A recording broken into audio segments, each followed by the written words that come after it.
my job, because I'm kind of the host, or they pretend to be the host, I'm the host.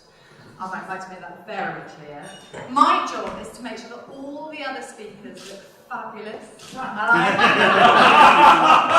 I think I'm going to do that really well. It's not very hard, because they have done an amazing job. And they've set it up nicely, actually. So what people have been talking about links in nicely to the topic that I'm bringing in the room today.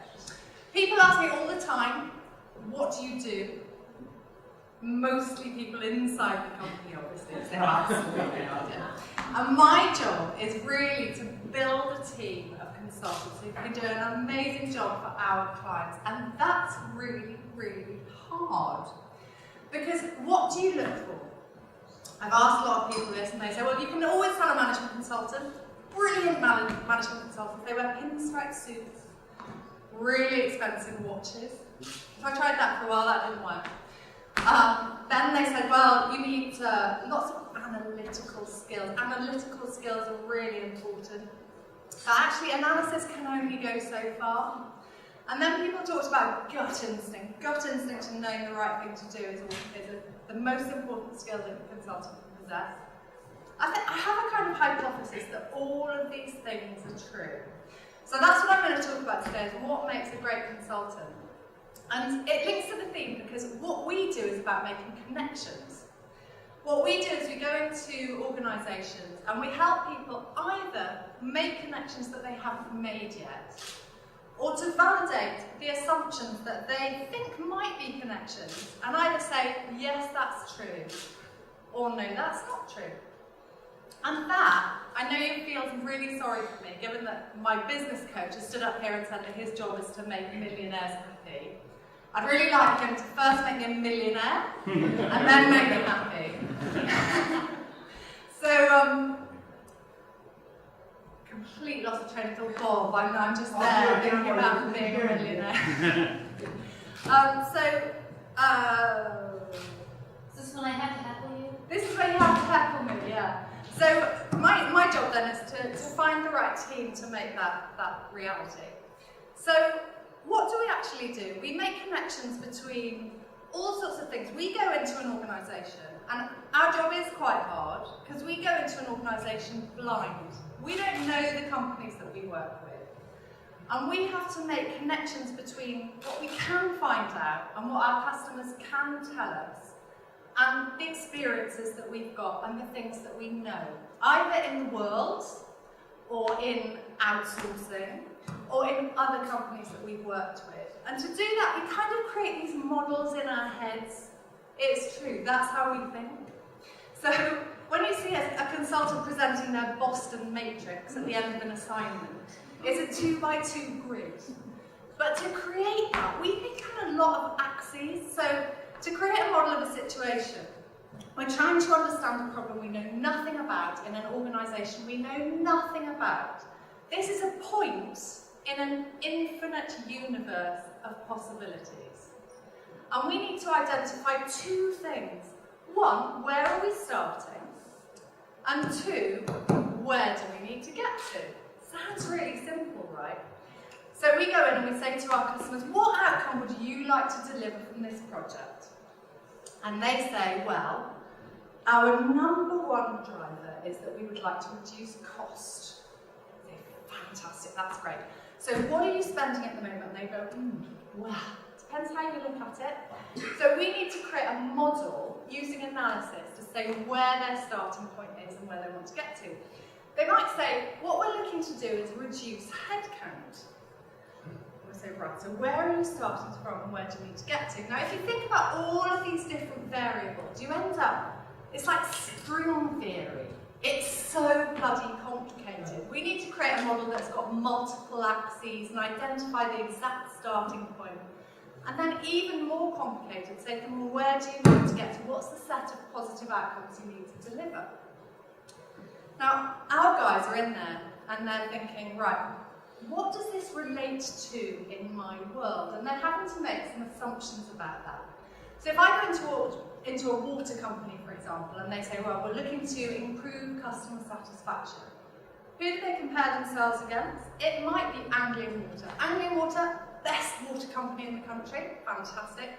But it might equally be John Lewis, best customer service in the country. What are they trying to do? We're trying to work all this stuff out.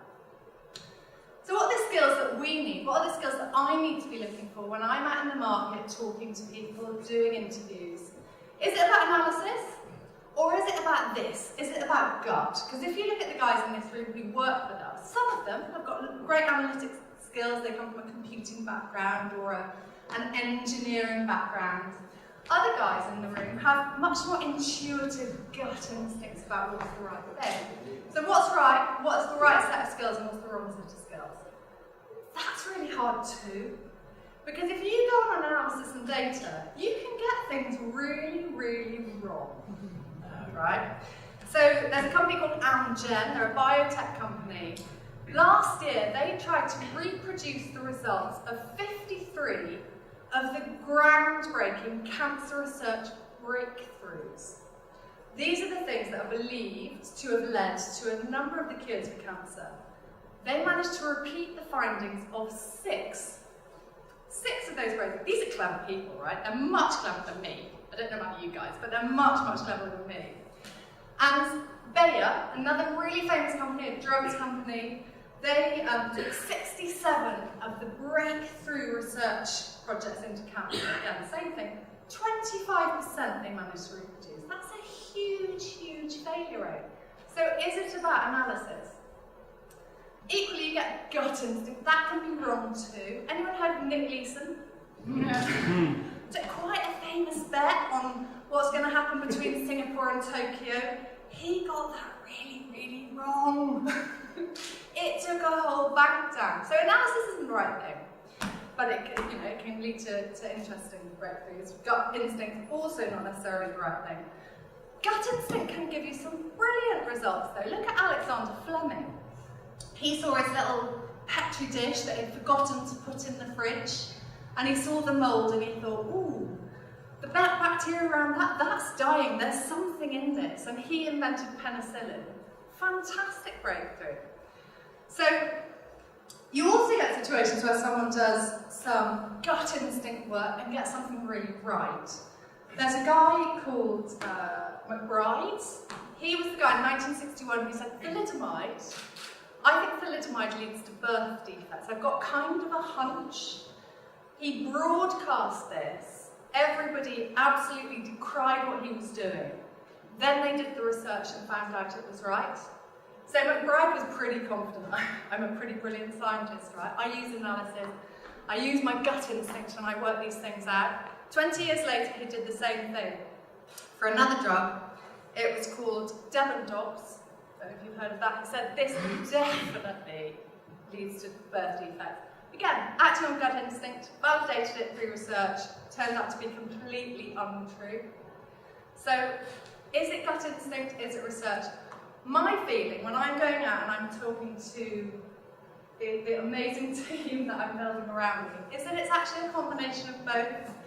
And I hear all the time when I go in to talk to potential customers, they say, we meet management consultants all the time. They come in here in their pinstripe suits, their expensive watches, and they give us an answer.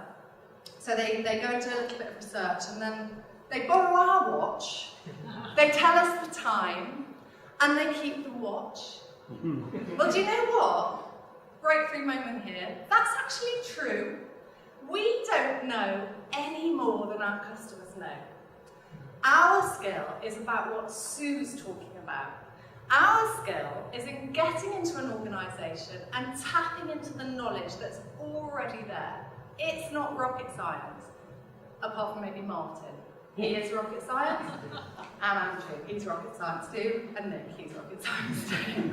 These are all our engineering graduates, folks. But, so what our job is, it's about connections. It's not about connecting information. It's not about connecting facts and figures. It's about connecting with people. And if I go out to all our clients, the people that we work with, what they say is not, you guys have got the best methodology I've ever seen. They never ever say to me, your spreadsheets rock. I've never heard that. What they do say to me is, your guys, you know, they get in here and they take the time. They take the time to understand us. They create trust. They create a personal connection.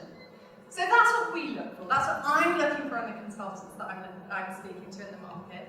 If anybody knows any of those people and can send them my way, that'll make my job a whole lot easier. Thank you very much.